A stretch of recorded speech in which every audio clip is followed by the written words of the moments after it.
Hello दोस्तों, आपका स्वागत है आज के नए लेक्चर में जिसका टॉपिक है एडेप्टिव रेडिएशन। इसको बहुत सारे बोर्ड्स में, हायर क्लासेस में और कंपटीशन के बेसिस पर भी पढ़ा जाता है। तो चलिए शुरू करते हैं। तो इसकी खोज की थी डार्विन नाम के साइंटिस्ट ने। डार्विन बहुत ज़्यादा फेमस साइंटिस्ट है क्योंकि इनको श्रेय जाता है किसका, इवोल्यूशन के बहुत सारी कॉन्सेप्ट देने का और बहुत सारी चीज़ों का। लेकिन आज हम पढ़ रहे हैं एडेप्टिव रेडिएशन, तो उसी के ऊपर बात करेंगे। इन्होंने जिस कॉन्सेप्ट की खोज की उसका नाम है एडेप्टिव रेडिएशन, और इसके खोज के पीछे एक बहुत इंटरेस्टिंग कहानी है जिसे हम यहाँ देखने जा रहे हैं। जिस समय लंदन में थे उसी समय उनकी सरकार ने इनको एक वोयाक पे भेजा। वोयाक से मतलब है हमारे एक यात्रा पे भेजा, जिस यात्रा को सरकार ने 3 साल का रखा था। लेकिन किसी कारणवश या वहाँ की रिसर्च के कमी होने की वजह से डार्विन ने उसे 5 साल में पूरा किया।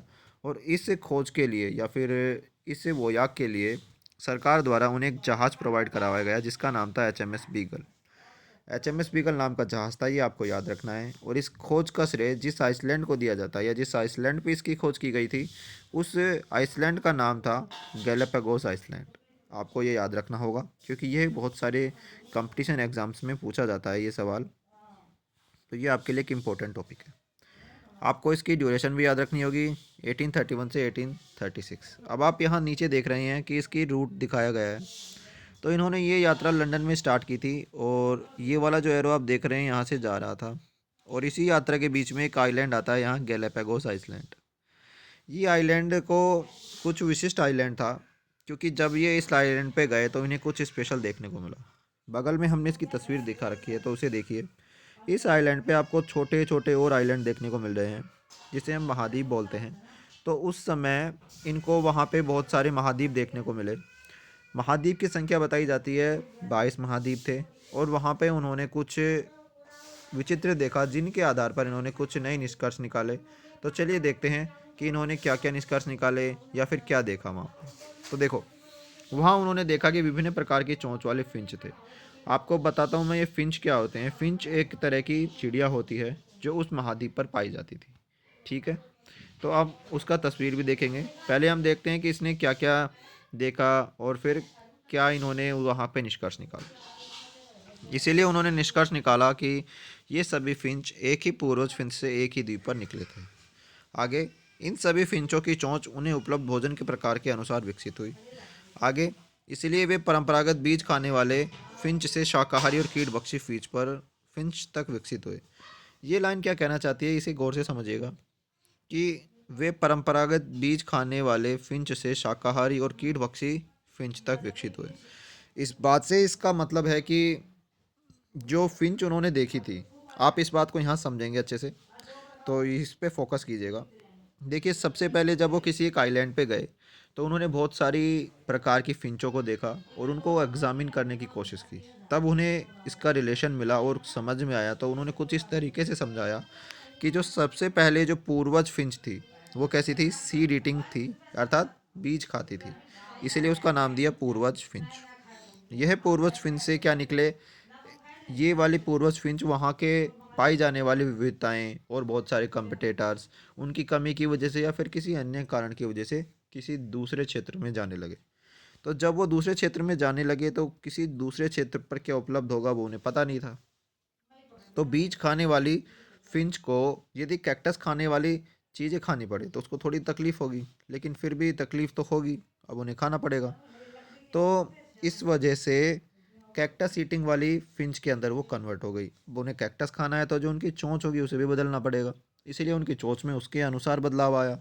उसी तरह वो बीज खाने वाली फिंचों से जो फिंचें दूसरी बनी, वो ऐसी जगह चली गई जहाँ इंसेक्ट की मात्रा ज़्यादा थी।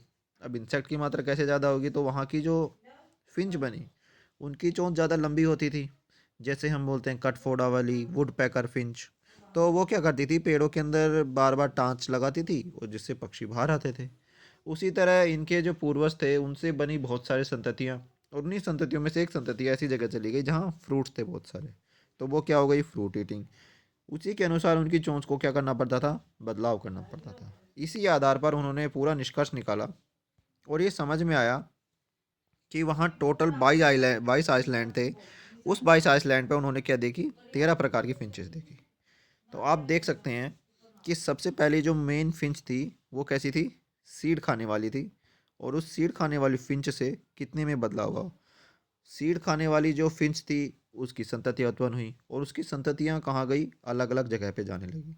अलग अलग जगहों पे अलग अलग परिस्थितियाँ मिली और अलग अलग परिस्थितियों में खुद को अनुकूलित करना पड़ा।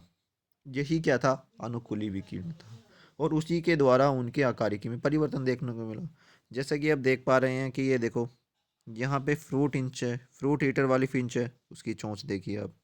यहाँ पे कौन सी है, ग्रेप्सिंग बिल्स वाली है, या फिर जो ट्री फिंचेस हैं जो पेड़ों पे अपना भोजन प्राप्त करती हैं वो हैं, या फिर जिसे बोलते हैं इंसेक्ट ईटर। तो इन सभी की फिंचेस की जो चोंच है उनमें आपको बहुत परिवर्तन देखने को मिल रहा है। ये सब किसकी वजह है, इसी फिनोमिना की वजह से है जिसे हम बोल रहे हैं एडेप्टिव रेडिएशन। आई होप आपको ये समझ में आ रहा हो। तो देखिए इसका डेफिनेशन हम किस तरीके से लिख सकते हैं। अनुकूली विकिरण एक ऐसी प्रक्रिया है जिसमें जीव एक पैतृक प्रजाति से मतलब है सबसे पहले आने वाली प्रजाति से तेजी से नए रूपों में विविधता लाते हैं। इसका मतलब ये है कि जब एक प्रजाति है उसकी जब संततियाँ उत्पन्न होंगी बहुत सारी, और वो संततियाँ अपने आवास के अनुसार, अपने निवास के अनुसार अलग अलग जगहों पर जाने लगेंगी। अलग अलग जगहों से मतलब है जहाँ जहाँ वो जाती हैं वो अलग अलग जगह, और वहाँ जा कर के अपने आप को उसी जगह के अनुसार अनुकूलित करती हैं। तो ये जो पूरा का पूरा प्रक्रम होगा उसे हम बोलते हैं क्या, अनुकूली विकीर्ण। अब इसमें सबसे मुख्य जो बात आती है जो हमें याद रखनी है वो ये है कि इसके अंदर ज़रूरी नहीं कि नई स्पीसीज़ का फॉर्मेशन हो, कि नई स्पीसीज़ का निर्माण होना इस फिनोमेना का पूर्णतः महत्वपूर्ण फीचर नहीं है। हो भी सकता है, नहीं भी हो सकता। तो देखिए हम ऐसा क्यों बोल रहे हैं।